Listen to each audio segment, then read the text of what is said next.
परिचय। हेलो बच्चों, आज हम प्रकाशिकी एवं प्रकाशिक यंत्रों के बारे में सीखेंगे। आपने अवश्य सुना होगा कि रेगिस्तान में एक निश्चित दूरी पर पानी का एक भ्रामक प्रकटन होता है। अतः अब ये प्रश्न उठता है कि ऐसा क्यों होता है। उत्तर यह है कि पानी का भ्रम कुल आंतरिक परावर्तन के कारण है। यह प्रकाशिकी घटना है जो दूर की वस्तुओं के उल्टे प्रतिबिंबों के साथ पानी का भ्रम उत्पन्न करती है। अतः इस सारे मॉड्यूल में हम प्रकाश के परावर्तन और अपवर्तन के बारे में सीखेंगे। उद्देश्य।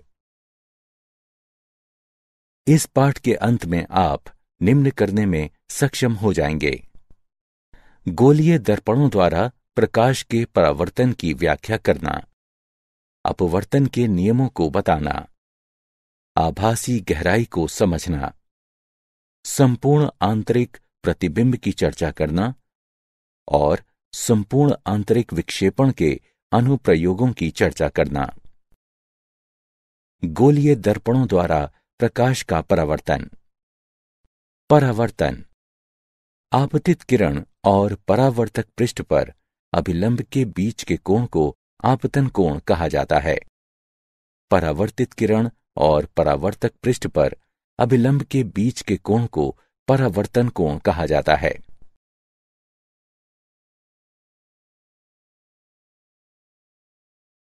परावर्तन के नियम।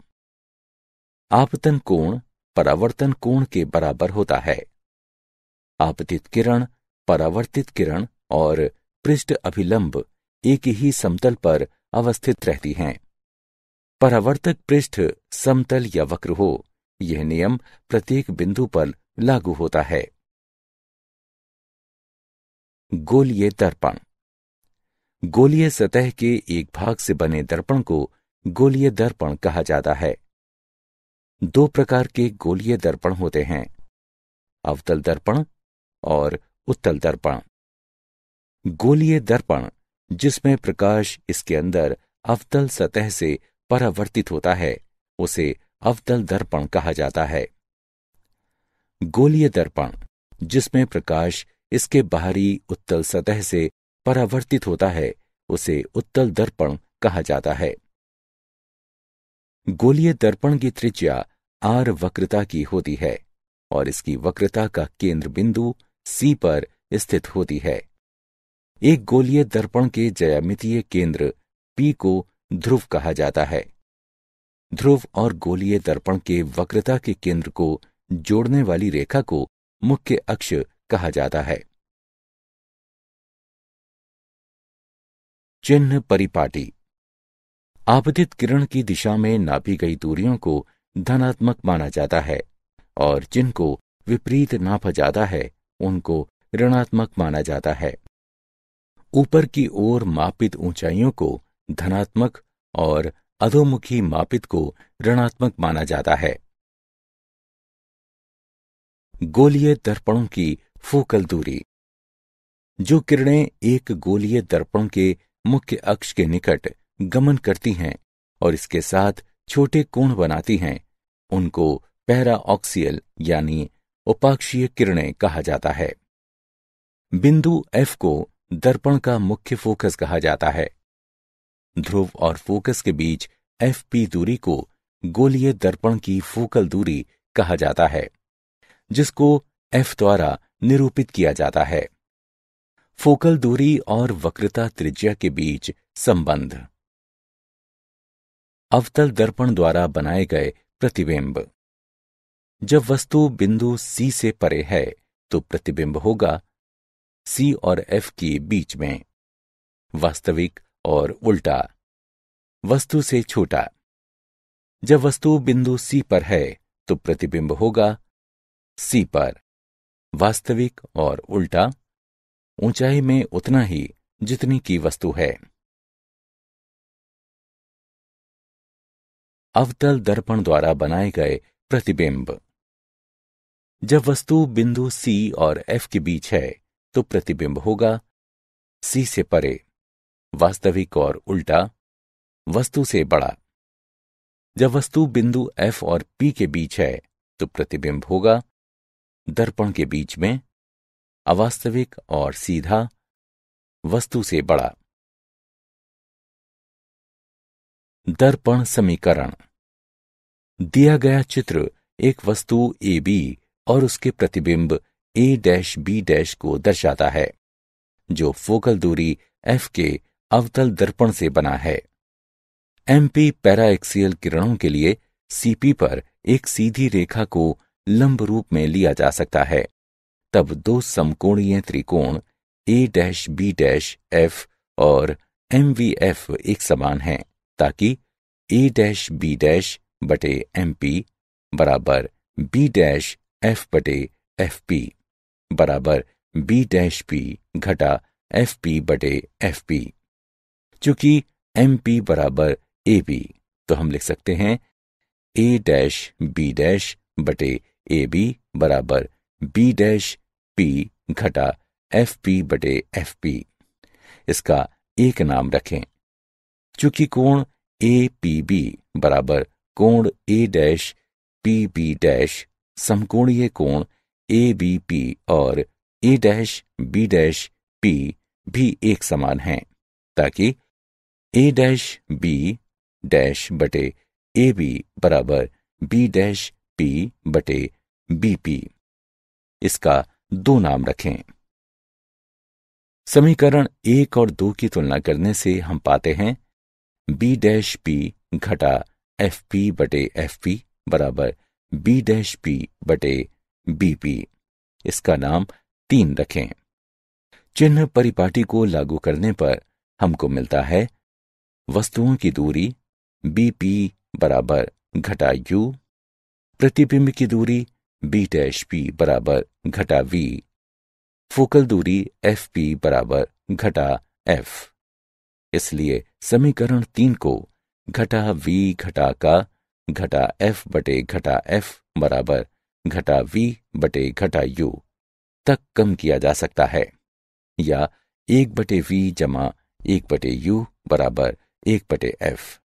इस समीकरण को दर्पण समीकरण के रूप में जाना जाता है। रैखिक आवर्धन M। वस्तु h की ऊंचाई के साथ प्रतिबिंब h' की ऊंचाई का अनुपात m बराबर h' बटे h।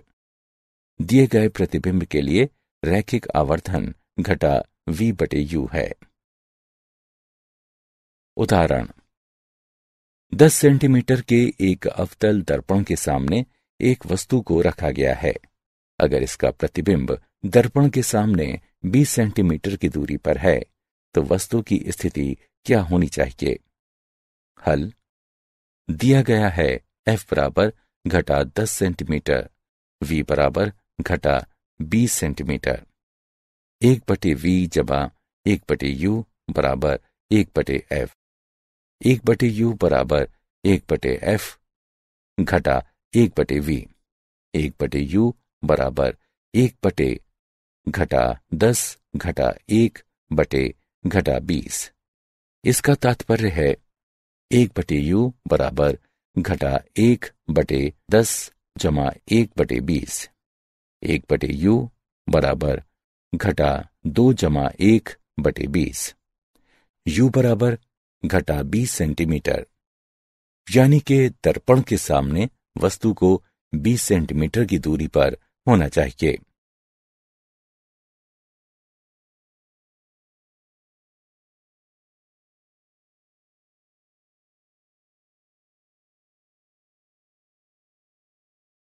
अपवर्तन। जब एक प्रकाश की किरण दूसरे पारदर्शी माध्यम का सामना करती है, प्रकाश का एक भाग प्राथमिक माध्यम में प्रतिबिंबित होता है, जबकि शेष दूसरे में प्रवेश करती है। एक माध्यम में प्रकाश की एक किरण की दिशा में बदलाव की परिघटना जब ये दूसरे माध्यम में तिरछे प्रवेश करती है, तो उसे अपवर्तन कहा जाता है। अपवर्तित किरण के बीच में और सामान्य अपवर्ती पृष्ठ के बीच में के कोण R को परावर्त का कोण कहा जाता है। अपवर्तन के नियम। अपवर्तन के नियम। आपतित किरण, अपवर्तित किरण और पृष्ठ अभिलंब एक ही समतल में होते हैं। आपतन कोण I के साइन का अनुपात और अपवर्तन कोण R का साइन माध्यम के एक दिए गए जोड़े के लिए स्थिरांक है। इस नियम को स्नेल का नियम कहते हैं। गणितानुसार स्नेल का नियम देता है साइन I बटे साइन R बराबर n21, जहां n21 स्थिरांक है। इसको माध्यम 1 के संबंध में माध्यम 2 का अपवर्तनांक कहा जाता है। अगर n21 बड़ा है 1 से, तो अपवर्तित किरण अभिलंब की ओर झुक जाती है। अगर n21 छोटा है 1 से, तो परावर्तित किरण अभिलंब से दूर झुकती है। एक माध्यम का अपवर्तनांक जितना ऊंचा होगा, प्रकाशिकीय स्तर पर वो उतना ही घना होगा। आभासी गहराई। अपवर्तन के कारण वस्तु दूसरे माध्यम जैसे पानी में उठती हुई मालूम होती है। पूर्ण आंतरिक परावर्तन। जब प्रकाश की एक किरण सघन से विरल माध्यम में परिधि पर आपतित होती है, ये अभिलंब से दूर मुड़ जाती है। आपतन कोण में बढ़ोतरी के साथ अपवर्तन कोण बढ़ता है। सघन माध्यम में किसी निश्चित आपतन कोण के लिए विरल माध्यम में तत्संबंधी अपवर्तन कोण 90 डिग्री होता है। इस विशेष आपतन कोण जिसके लिए तत्संबंधी अपवर्तन कोण 90 डिग्री है, इसको एक क्रांतिक कोण कहा जाता है, जो C द्वारा निरूपित किया जाता है। अगर आपतन कोण क्रांतिक कोण से परे बढ़ता है, परावर्तन के नियमों का पालन करते हुए आपतित किरण सघन माध्यम में वापस आ जाती है। इस परिघटना को पूर्ण आंतरिक परावर्तन कहा जाता है।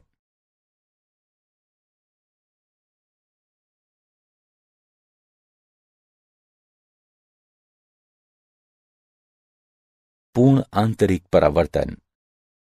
पूर्ण आंतरिक परावर्तन के लिए स्थितियां। किरण को सघन माध्यम से विरल माध्यक में अवश्य गुजरना चाहिए। दिए गए माध्यम के जोड़े के लिए सघन माध्यम में आपतन कोण क्रांतिक कोण से अवश्य बड़ा होना चाहिए। माध्यमक के अपवर्तक सूचकांक और कोण में संबंध। अगर ND और NR सघन और विरल माध्यक क्रमानुसार अपवर्तक सूचकांक हैं, तब स्नेल के नियम से साइन I बटे साइन R बराबर NR बटे ND। महत्वपूर्ण कोण सूचकांक के लिए I बराबर C और R बराबर 90 डिग्री सेल्सियस। इसलिए साइन C बटे साइन 90 डिग्री बराबर NR बटे ND। इसका तात्पर्य साइन C बराबर NR बटे ND है। अगर दुर्लभ माध्यम में VR प्रकाश की गति है और VT वो भी घने माध्यम में, तब साइन C बराबर VT बटे VR।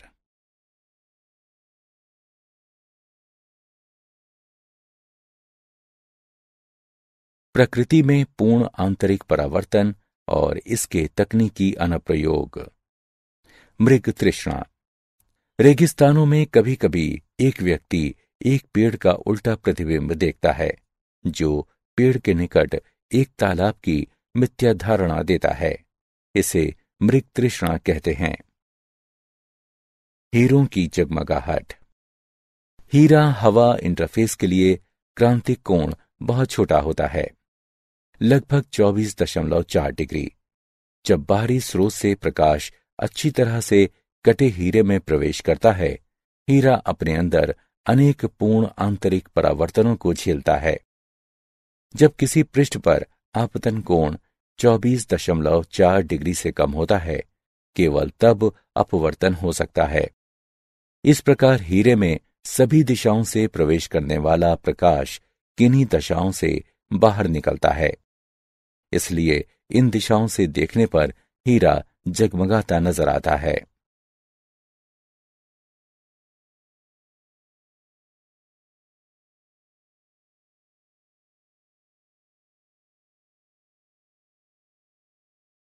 प्रिज्म।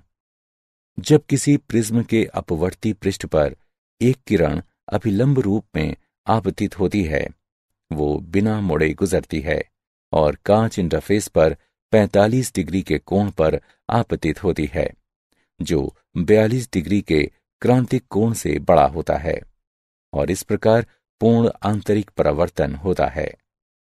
एक पूर्ण परावर्ती प्रिज्म को प्रयोग किया जा सकता है किरणों को 90 डिग्री से विचलित करने हेतु, किरणों को 180 डिग्री विचलित करने हेतु, बिना किसी प्रकार विचलित किए हुए उल्टे प्रतिबिंब को सीधा करने हेतु। प्रकाशिकी फाइबर तंतु।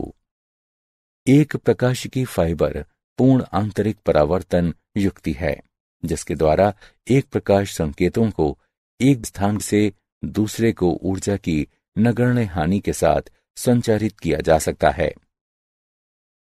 क्या आप जानते हैं, सन 1670 से 1672 तक न्यूटन प्रकाशिकी पढ़ाते थे। इस दौरान उन्होंने प्रकाश के अपवर्तन और प्रकाश के परावर्तन की खोजबीन की।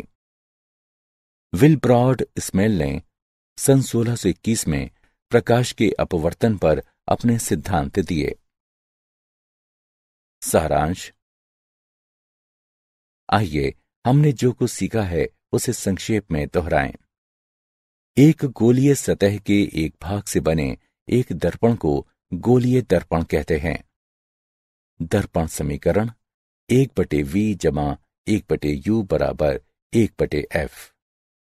एक माध्यम से प्रकाश की एक किरण की दिशा में बदलाव की घटना जब ये दूसरे माध्यम में त्रियक प्रवेश करती है, इस घटना को अपवर्तन कहा जाता है। स्नेल का नियम देता है sin I/r बराबर n21, जहां n21 स्थिरांक है। इसको माध्यम 1 के संबंध में माध्यम 2 का अपवर्तनांक कहा जाता है। संपूर्ण आंतरिक परावर्तन के लिए स्थितियां। किरण को सघन माध्यम से विरल माध्यम में अवश्य गुजरना चाहिए। सघन माध्यम में आपतन कोण को दिए गए माध्यम के जोड़ के लिए क्रांतिक कोण से अवश्य बड़ा होना चाहिए।